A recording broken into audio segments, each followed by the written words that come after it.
Shalom, Merry Christmas. Puji Tuhan saudara, gereja kita khususnya saat ini mulai November sampai Januari pertengahan kita harus ada suasana saudara. Masakah gereja suasana Natal tidak ada? Mungkin lagu ada, tetapi hati saudara tidak pernah ada lagu Natal itu. Oleh karena itu bukan hanya lagu yang kita dengar membuat kita menyanyi, tetapi biar Natal itu saudara membuat hati saudara boleh memuji Tuhan. Boleh ada satu pujian yang luar biasa. Oleh sebab itu disebutkan miracle of Christmas. Artinya keajaiban Natal itu saudara berarti ajaib. Yesus itu disebut menajat ajaib apapun persoalannya. Namun kalau kita tampil tetap kuat dan semangat, itu sesuatu yang ajaib. Banyak orang berkata saudara, ini orang Kristen kok model seperti ini. Modelnya kayak treadmill, saudara tahu ikut treadmill saudara? Yaitu latihan setiap hari 3 jam sampai keluar keringat, pakaiannya bagus, pakaiannya mungkin Puma atau apalagi saudara, saya tidak tahu itu. Ya pokoknya yang terkenal itu semuanya. Sepatunya mungkin Adidas, topinya, wah handphonenya, botol minumnya aja udah mahal. Treadmill saudara dilihat orang, lihat TV semuanya. Keringatan semuanya, tetapi saudara tetap ada di tempat. Itulah menunjukkan kalau Kristen sebenarnya sekarang ini kelihatannya semuanya kelihatannya bagus, bergerak saudara. Tapi diam di tempat. Itu menunjukkan cuma latihan ibadah saja. Bukan salah latihan ibadah, tetapi Roma 12 ayat 1 mengatakan persembahkanlah tubuhmu sebagai persembahan yang hidup dan kudus dan berkenan kepada Allah. Itu adalah ibadah sejati, bukan latihan ibadah. Oleh karena itu saudara kita juga sama mungkin. Teman-teman kita mungkin sama, kelihatannya ibadahnya luar biasa, gerejanya bagus, doanya bagus, rumah dikasih pohon Natal yang bagus, semangatnya tinggi. Tapi saudara masih tepat di tempat. Apa enggak capek? Kalau untuk tubuh saudara enggak masalah. Pujiannya segini saudara, nyumbangnya segini. Wah, tetapi tidak ada kemajuan rohaninya. Sama seperti 5 gadis bodoh. Minyaknya tetap sedikit. Apa arti minyak saudara? Banyak orang berkata minyak itu Roh Kudus, api itu Roh Kudus, terus jadi bengong juga. Saudara. Kalau kita tahu api itu Roh Kudus, minyak itu bicara juga tentang urapan atau firman Allah. Banyak orang saudara masih mungkin ada Roh Kudus dalam hidupnya. Tetapi firmannya kadar rohaninya terlalu rendah. Seperti emas tetap emas. Tetapi campurannya terlalu banyak saudara. Sehingga kadarnya bukan 24 karat. Mungkin 18, 17, mungkin tidak sampai seperti itu. Oleh karena itu Tuhan tidak segan-segan mengirimkan api. Supaya ujian itu muncul, supaya yang mudah terbakar itu hilang. Tetapi yang tidak terbakar itu tetap. Oleh karena itu hari ini jangan bangga. Kita lakukan, aduh pandemi Pak. Berat aku berjalan, diberkati Pak, sibuk, pabriknya banyak saudara. Baru kawin, maaf Pak, baru menikah, punya anak, baru punya anak Pak. Dikasih rumah baru, aduh Pak, kita masih repot rumah baru, mobil baru, belum yang lain-lain istri baru dan sebagainya. Terlalu banyak alasan. Yesus sudah katakan terlalu banyak alasan. Mau gak diberkati, mau sakit, mau diberkati, sama saja. Oleh karena itu buat apa saudara kalau saya senang di gereja saudara datang, nyumbang besar, buat acaranya rame. Tapi kalau tidak ada kemajuan. Saya bukan tipe orang seperti itu. Dan Yesus tidak menghendaki seperti itu. Ingat, setiap pohon yang tidak berbuah, dipotong rantingnya. Hasilkan buah-buah dari pertobatanmu, saudara. Ini yang kita harus tekankan. Bangunlah iman rohanimu dengan batu yang kuat. Yesus sebagai batu penjuru itu ajaran. Masa saudara kita ini sudah mendekati kedatangan Yesus. Ya. Saya yakin tidak semua seperti itu. Tapi tidak sedikit yang tidak introspeksi diri. Yang terus beralasan aku mau. Saya punya kemauan begitu banyak. Melebihi dari saudara. Tapi kalau kemauan tidak ada kerja, tidak ada hasil yang dicapai, apakah arti kemauan itu? Saya ingin berbuat baik, saya ingin ini, saya ingin cuma ingin, saudara. Sama dengan semua orang ingin naik surga. Tetapi apa yang dia kerjakan untuk percaya aja gak mau. Percaya bertobat pun nggak mau. Percaya bertobat ke gereja pun nggak mau. Percaya bertobat ke gereja, sungguh-sungguh pun nggak mau, saudara. Luar biasa lah, tapi saya yakin melalui persoalan ini api itu sedang muncul kembali. Baik membakar semangat kita, membuang semua yang bukan dari Tuhan. Supaya kita menjadi murni kembali, haleluya. Oleh sebab itu pengusaha dan profesi yang visioner. Profesi itu bicara tentang semua profesi, baik guru, baik gembala, baik pejabat, baik itu manajer, baik CEO itu profesi. Pengusaha itu ya sama dengan profesi, namun mungkin dia bicara soal owner. Pemilik untuk meracang, jual kacang itu ya pengusaha juga, saudara.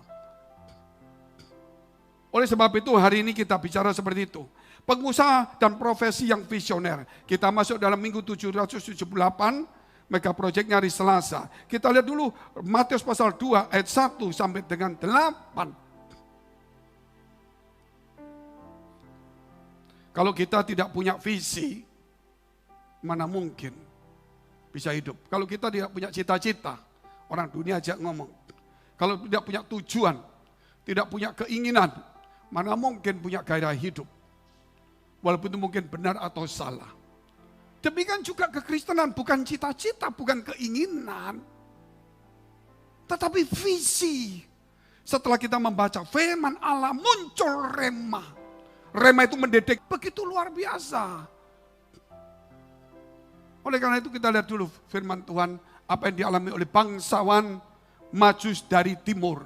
Sesudah Yesus dilahirkan di Bethlehem di tanah Yudea pada zaman Raja Herodes, datanglah orang-orang Majus dari timur ke Yerusalem. Dan bertanya-tanya, di manakah dia raja orang Yahudi yang baru dilahirkan itu?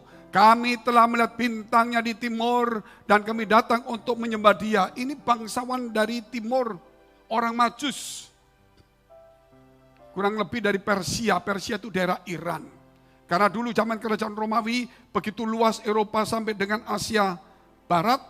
Sedangkan Asia Tengah sampai mendekati India situ saudara, itu Persia, Iran. Menurut cerita orang Persia itu, menurut cerita, saudara, menurut sejarah, orang Persia itu adalah juga punya hubungan dari Viking ke Rusia turun ke bawah. Itu menurut sejarah, benar enggak? Saudara bisa teliti pelan-pelan aja. Tapi bukan persoalan itu. Ada dua kerajaan yang begitu hebat. Dua dinasti yang luar biasa itu. Terus kita lihat. Ketika Raja Herodes mendengar hal itu, terkejutlah ia beserta seluruh Yerusalem. Karena orang gak punya visi, bingung ngadepin orang yang punya visi. Terus, dan bertanya-tanya di manakah dia raja orang Yahudi yang baru dilahirkan itu? Kami telah melihat bintangnya di timur dan kami datang untuk menyembah dia. Ketika Raja Herodes mendengar hal itu, terkejutlah ia beserta seluruh Yerusalem. Maka dikumpulkannya semua imam, kepala dan ahli Taurat bangsa Yahudi. Lalu dimintanya keterangan dari mereka di mana Mesias akan dilahirkan. Mereka berkata kepadanya, di Bethlehem di tanah Yudea. Karena demikian ada tertulis dalam kitab Nabi. Dan engkau Bethlehem tanah Yudea, Yehuda, engkau sekali-sekali bukanlah yang terkecil di antara mereka yang memerintah Yehuda. Karena daripadamu lah akan bangkit seorang pemimpin yang akan menggembalakan umatku Israel. Lalu dengan diam-diam Herodes memanggil orang-orang Majus itu. Dan dengan teliti bertanya kepada mereka, bila mana bintang itu nampak. Kemudian ia menyuruh mereka ke Bethlehem, katanya pergi dan selidikilah. Dengan seksama hal mengenai anak itu dan segera sesudah kamu menemukan dia. Kabarkanlah kepadaku supaya aku pun datang menyembah dia. Saudara lihat ada 3 hal dari sini. Pertama saudara lihat orang yang punya visi. Datang kepada orang yang gak punya visi terkejut. Sama dengan orang yang punya gagasan yang hebat. Datang kepada orang yang pasif, yang tidur, yang mabuk, bingung. Saudara tahu itu yang pemilik Tesla atau CEO dari SpaceX, Elon Musk. Dia orang biasa saudara. Terlalu kebar-kebor. Dia bikin mobil anti pecah. Waktu dipamerkan Warren Buffett dan semuanya. Dengan pemilik Amazon juga kalah jauh. Tapi dalam 3-4 tahun dia bisa kejar. Dia ngomong aku mau pergi ke Mars, dia yang mau pergi Mars. Mau tinggal di Mars gak masuk akal. Saudara. Dia mau bikin ini, bikin itu mobilnya. Dan hari ini saudara baca berita. Mungkin kemarin tapi beritanya hari ini. Presiden kita telepon Elon Musk. Supaya mau invest di sini. Dan dia sekarang saudara menjadi orang apa? Termasuk jajaran orang kaya di Amerika. Bahkan kadang-kadang dia menjadi orang yang kesekian. Ya urutan 1 sampai 5. Padahal dia jauh. Kadang kalau sahamnya naik dia jadi nomor 1. Kadang nomor 2. Sama Amazon sama yang lain dia kejar-kejaran saja. Nah ketemu sama kita saudara, dia orangnya begitu. Kita pasti kaget, apa bedanya dia dengan kita? Itulah dengan orang Majus, dengan Herodes. Mungkin kita punya rumah, saudara. Mungkin kita pendidikan tinggi, tapi kita nggak punya visi. Orang Majus itu, saudara, punya visi. Nggak ada visi. Hanya cuma, katanya ada datang orang lihat bintang, masa? Kurang lebih mana ada raja muncul. Tak saya carikan firmannya. Oh ini loh ayatnya. Di Bethlehem benar juga. Tapi dia tidak pernah ke sana. Dia tidak pernah sampai ke sana. Banyak orang mengerti firman Allah, hafal firman Allah. Tapi tidak dapat rema. Dari timur menuju ke barat. Ini dari Yerusalem ke Bethlehem. Hanya jarak gak sampai 30 kilo. Gak bisa datang. Dari saudara jangan berkata, aku sudah ngerti firman Allah. Aku lulusan master teologi, saudara. Seperti saya. Itu kan kita belajar saja. Jangan-jangan kita seperti ahli Taurat. Seharusnya kita mengerti itu, ayo kita garap gitu saudara. Kita mesti jalan. Saya katakan ini untuk para pengusaha profesi ini. Jangan senang di gereja, mendengar pelajaran, khotbahnya pendetaku, gerejaku, YouTube-nya, banyak gereja bagus ini itu. Tapi saudara gak pernah meraih sesuatu, gak punya gaya hidup, gak punya visi, gak punya semangat. Untuk jangankan menghidupkan orang, menghidupkan diri sendiri gak mampu. Bukan soal uang ya. Menghidupkan imanmu, menghidupkan pengekat kepada Tuhan. Saya sendiri aja gak mampu. Nah sudah. Berat saudara. Kita lihat pengusaha yang visioner. Matius 2 ayat 9 sampai dengan 12.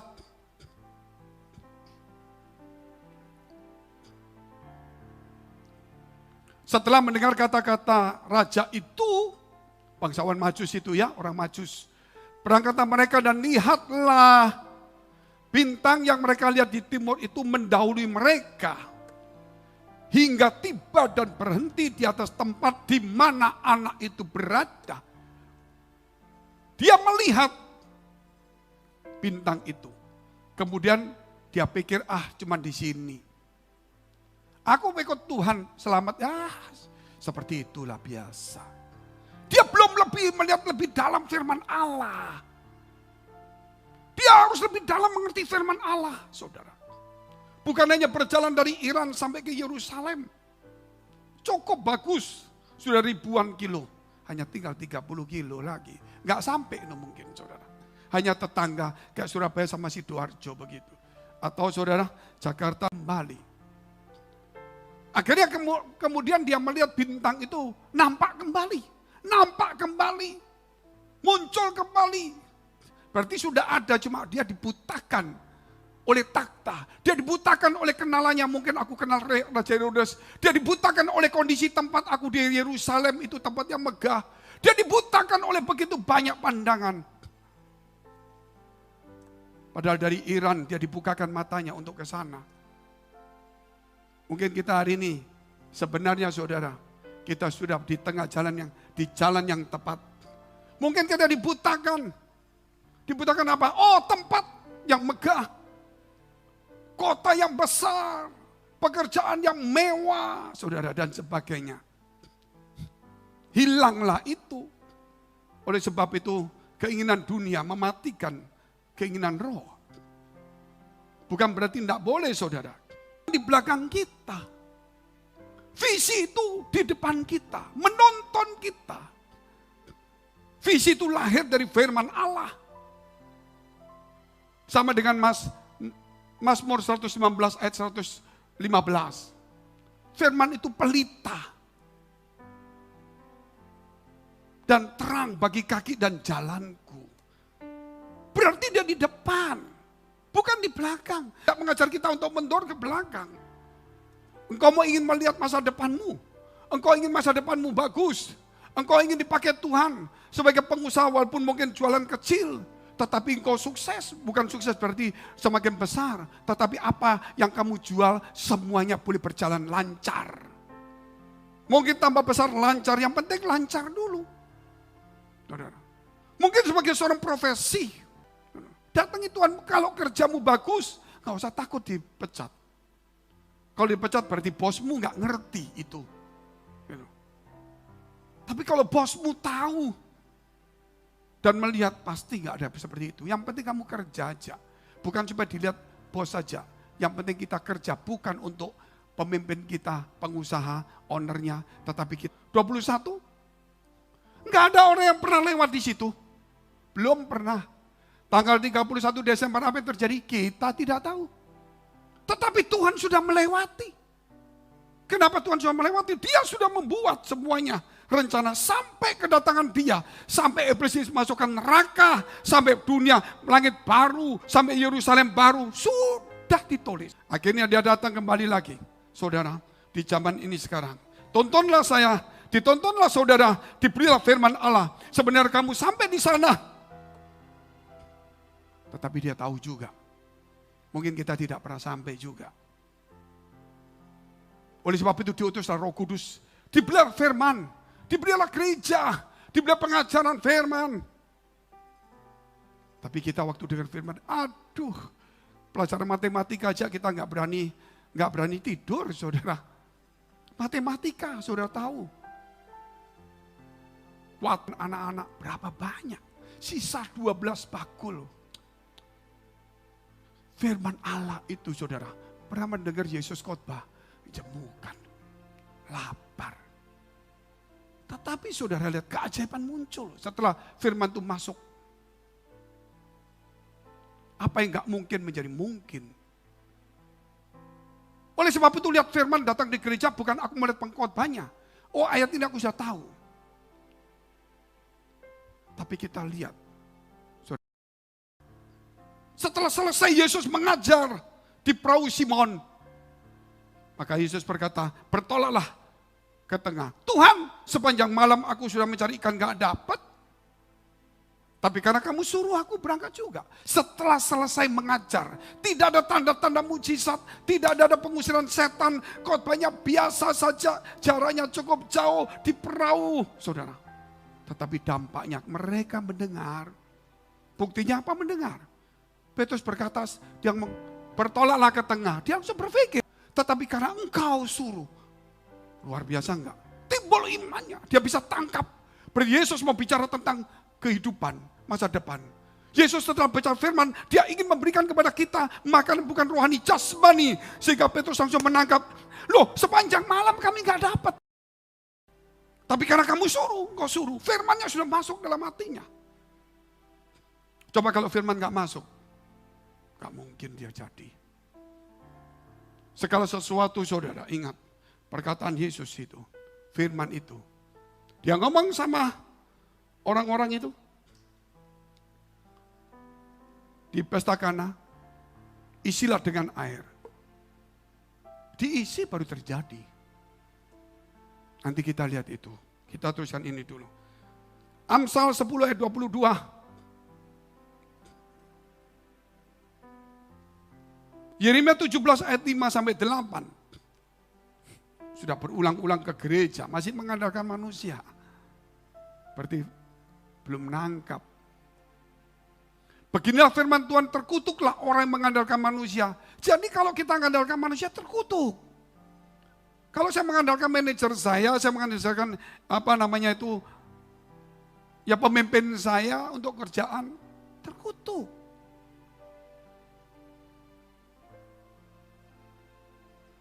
Saya ngomongin di firman loh. Kita dibebaskan dari kutuk. Kita sendiri masuk di dalam kutuk itu. Wah, berat juga. Terus kita salahkan gereja, salahkan pendeta, salahkan Tuhan, dan sebagainya. Kita gak sadar. Yang kita andalkan siapa? Terus ayatnya saya mau baca. Terkutuklah orang yang mengandalkan manusia, yang mengandalkan kekuatannya sendiri, dan yang hatinya menjauh daripada Tuhan. Ada 3 hal ini. Ia akan seperti semak bulus di padang belantara. Ia tidak akan mengalami datangnya keadaan baik. Ia akan tinggal di tanah angus, di padang gurun, di negeri padang asin yang tidak berpenduduk. Diberkatilah orang yang mengandalkan Tuhan, yang menaruh harapannya pada Tuhan. Mengandalkan Tuhan dan menaruh harapan. Ayat 8 ya tadi. Ia akan seperti pohon yang ditanam di tepi air. Seperti itu berarti belum di tepi air. Tetapi dia di tempatnya situ, tapi seperti. Situasi sulit apapun juga. Tuhan bisa mengubah. Dimanapun kau berada, situasi yang apapun juga. Ayo andalkan Tuhan, jangan lain-lain. Terus baca terus saja, bagus. Yang merambatkan akar-akarnya ke tepi batang air, yaitu firman, walaupun di tempat jauh kering pun ada firman. Dan yang tidak mengalami datangnya panas terik, yang daunnya tetap hijau, yang tidak khawatir dalam tahun kering, dan yang tidak berhenti menghasilkan buah, walaupun di masa pandemi ini. Kita lihat saudara, poin yang ketiga, gembala di padang Efrata. Lukas 2 ayat 8-14. Di daerah itu ada gembala-gembala yang tinggal di padang menjaga kawanan ternak mereka pada waktu malam. Tiba-tiba berdiri seorang malaikat Tuhan di dekat mereka dan kemuliaan Tuhan bersinar meliputi mereka dan mereka sangat ketakutan. Takut mereka. Lalu kata malaikat itu kepada mereka, jangan takut sebab sesungguhnya aku memberitakan kepadamu kesukaan besar untuk seluruh bangsa. Hari ini telah lahir bagimu juru selamat yaitu Kristus Tuhan di kota Daud. Dan inilah tandanya bagimu, kamu akan menjumpai seorang bayi dibungkus dengan lampin dan terbaring dalam palungan. Dan tiba-tiba tampaklah bersama-sama dengan malaikat itu sejumlah besar bala tentara surga yang memuji Allah katanya. Kemuliaan bagi Allah di tempat yang maha tinggi dan damai sejahtera di bumi. Di antara manusia yang berkenan kepadanya. Dari takut menjadi tidak takut. Manusia di dunia ini semua mengalami ketakutan masa depan. Rubah menjadi tidak takut. Karena firman Allah itu datang dalam hidup kita. Kenapa saya katakan saudara para gembala ini? Gembala ini profesi. Bisa gembala gereja, pelayan gereja. Bisa juga profesi yang paling rendah sekalipun. Oleh sebab itu profesi yang visioner juga. Gembala itu punya visi. Ketika dia takut dan dia menjadi tidak takut, bukan hanya itu, dia pergi saudara, menjumpai. Bukan cuma, aku dapat sesuatu. Visinya banyak sekali. Aku lihat satu, tiba-tiba banyak. Mereka memuji Tuhan, suaranya bagus sekali.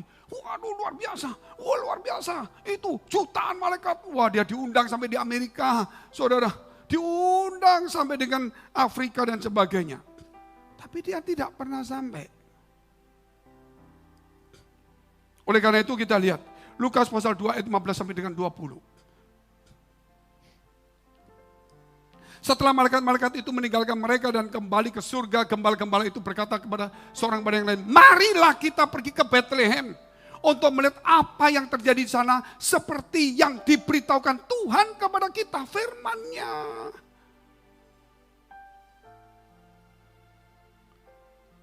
Lalu mereka cepat-cepat berangkat dan menjumpai Maria dan Yusuf dan bayi itu yang sedang berbaring di dalam palungan.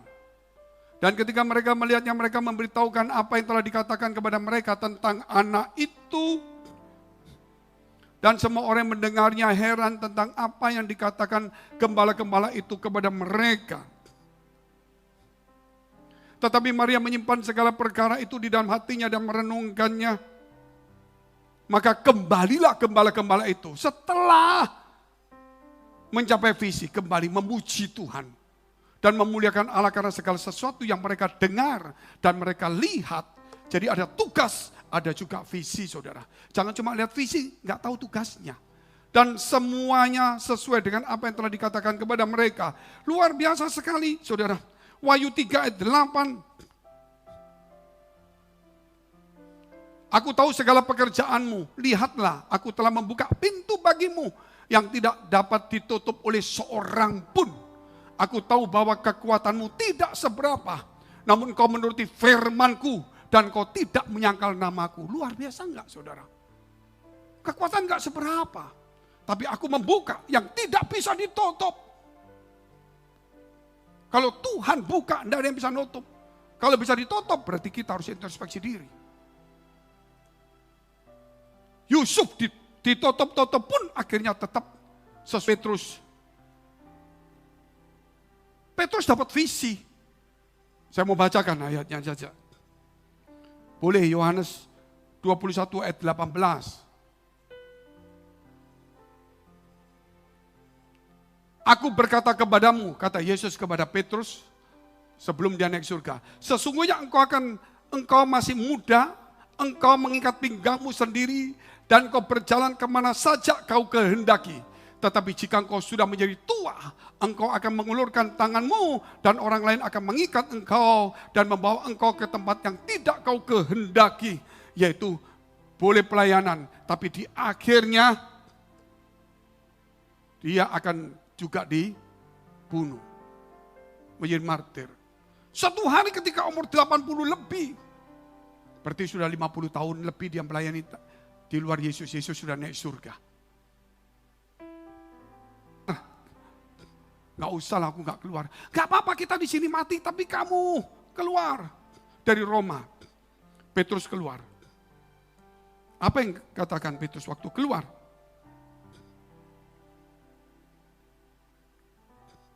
Ketika berjalan sampai pintu gerbang kota Roma, hendak pergi, lelaki yang dia lihatnya itu, aku pergi ke Roma untuk disalibkan. Kemudian Petrus tersadar bahwa itu adalah Tuhan Yesus sendiri. Dan aku hendak menggantikanmu. Petrus, Tuhan aku pergi, aku akan memenuhi perintahmu. Yesus, jangan takut karena aku menyertaimu. Kemudian Petrus kembali ke kota dengan sukacita dan menjalani hukuman mati, menerima hasil pekerjaanku. Dan kemudian dia berkata, aku enggak layak disalib seperti Yesus. Aku harus disalib terbalik. Orang tua, orang yang punya visi. Terus hidup sampai akhirnya berjalan dengan visi. Ada seorang pendeta juga mau meninggal. Tuhan datangin dia. Katakan kepada keluargamu bahwa engkau akan pulang hari ini ke surga. Dia ngomong. Dia pakai jas malam tidur sudah hilang. Profesi yang visioner.